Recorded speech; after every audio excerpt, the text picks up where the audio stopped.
I'm happy to tell you about a friend of mine, a Redemptorist priest and a canonized saint.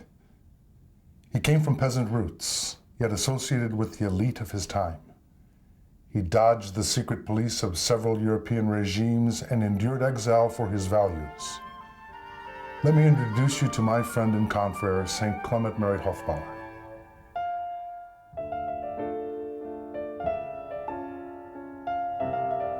Our saint was born on December 26, 1751, in the village of Tasvitz, now in the Czech Republic, some 60 miles north of Vienna, the 9th of 12 children. From his youngest days, he felt a special relationship with God and dreamed of becoming a priest. Coming from a poor family, however, Clement had little chance to enter a seminary and join a religious order. Instead, at the age of 16, he became a baker's apprentice. At the age of 29, Clement could finally enter the University of Vienna. In 1784, he traveled to Rome in the company of his best friend, Thaddeus Hubel. On reaching Rome, Clement and Thaddeus resolved to go to Mass at the first church whose bells they heard the following morning. The Angelus led them to San Giuliano, a church served by the Redemptorists. The two seminarians were accepted into the novitiate, and on the feast of St. Joseph, March 19, 1785, Clement Hofbauer and Thaddeus Hubel were professed by vows of poverty, chastity, and obedience.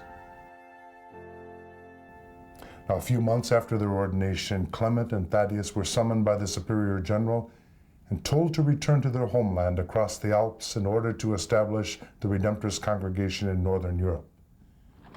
It was a difficult and unusual assignment for two men so recently ordained. It was February of 1787 when they reached Warsaw. The poor neighborhoods were slums where people lived in hovels and the church was largely absent.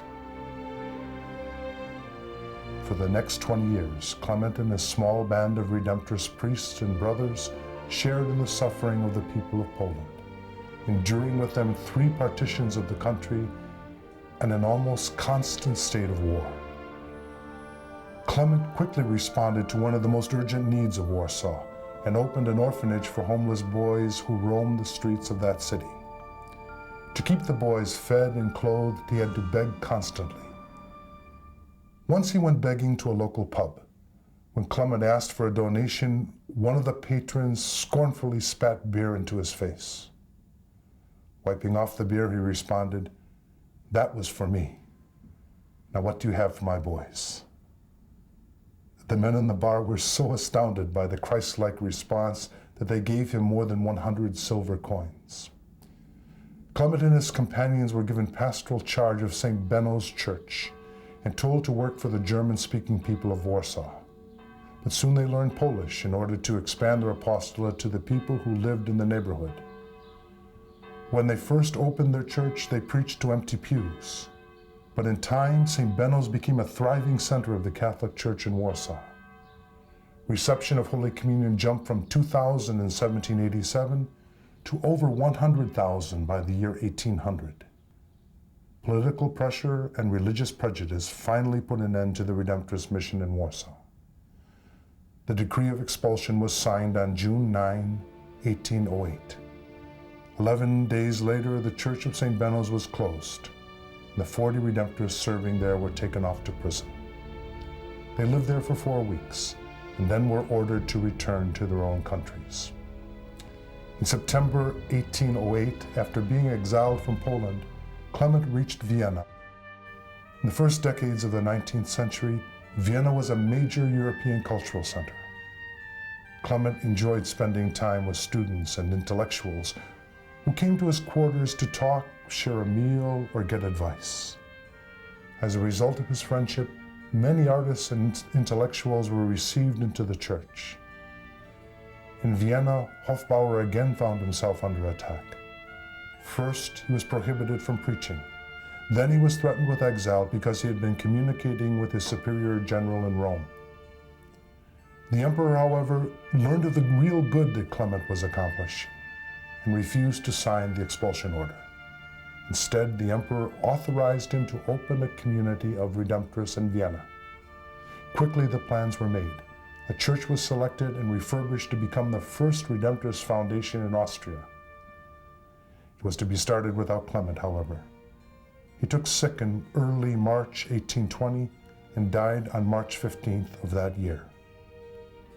Clement Hofbauer was canonized a saint of the Catholic Church on May 20th, 1909. In 1914, Pope Pius X gave him the title of Apostle and Patron of Vienna. What made Clement Hofbauer a saint? He performed no miracles to dazzle us, received no visions or ecstasies to impress us. He certainly had faults, a quick temper and a German stubbornness, as well as a tendency to be gruff. Yet if we could have spent a few hours in his presence, we would have found him to be a man of unusually strong faith, a man of extraordinary calm and peace, a man who could work tirelessly for people. Simplicity was the chief characteristic of his sanctity. He led a life of single-hearted service of God and tried to draw others to serve him. In his faithful pursuit of holiness, St. Clement can be a model for all of us. May God bless you, Father, Son, and Holy Spirit.